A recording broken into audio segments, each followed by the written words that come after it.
সালাম আলাইকুম বন্ধুরা, কেমন আছো? আশা করি সকলে ভালো আছো।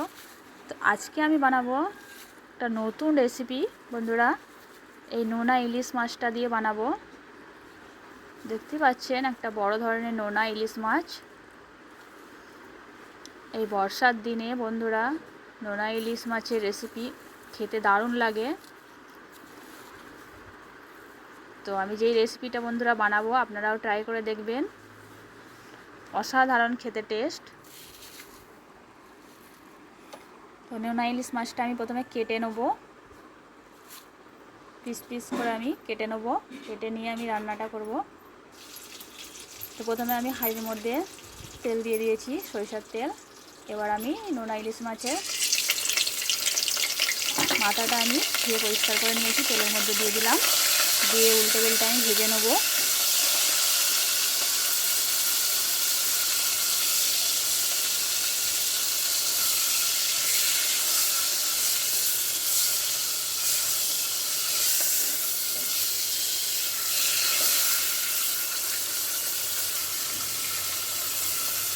তো মাছের মাথাটা আমি উল্টে বেলটে ভেজে নিয়েছি, এবার তুলে নেব।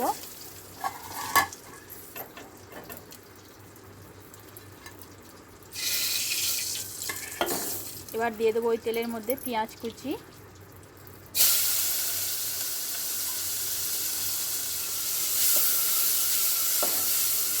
পেঁয়াজ কুচিটা নেড়ে চেড়ে হালকা লাল করব।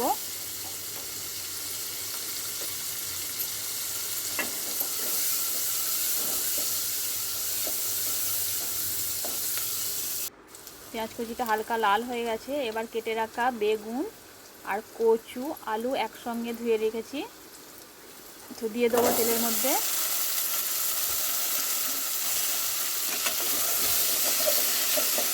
এবার আমি কষাবো। এই ইলিশ মাছের তেলটা দিয়ে আমি ভালো করে কষাচ্ছি। সেন্টটা দারুণ আসছে বন্ধুরা।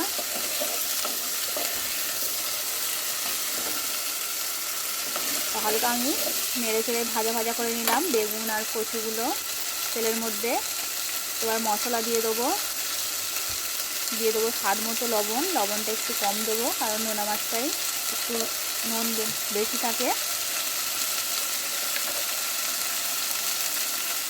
এবার দিয়ে দেবো লঙ্কা গুঁড়ো হাফ চামচ,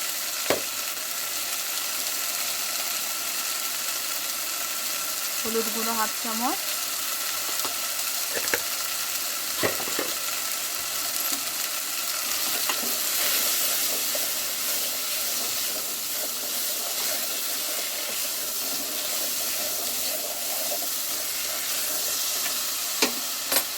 দিয়ে আমি ভালো করে মশলার সঙ্গে কষাচ্ছি। এইভাবে ভালো করে কষাবেন বন্ধুরা। অল্প একটু আদা ও রসুন বাটা দিয়ে দিলাম।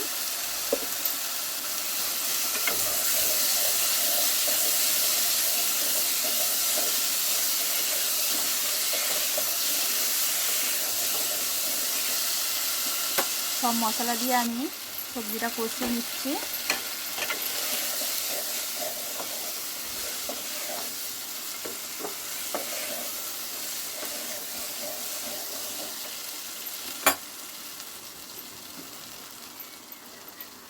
এই বেগুন, সরু সরু বেগুন দিয়ে এই কচু দিয়ে নোনা ইলিশ মাছ রান্না করলে বন্ধুরা অসাধারণ খেতে লাগে।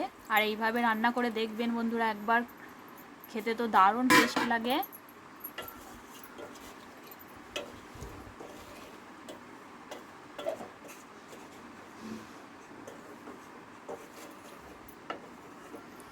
তো আমি পরিমাণ মতো পানি দিয়ে দিলাম সেদ্ধ হওয়ার জন্য কচু আর আলু।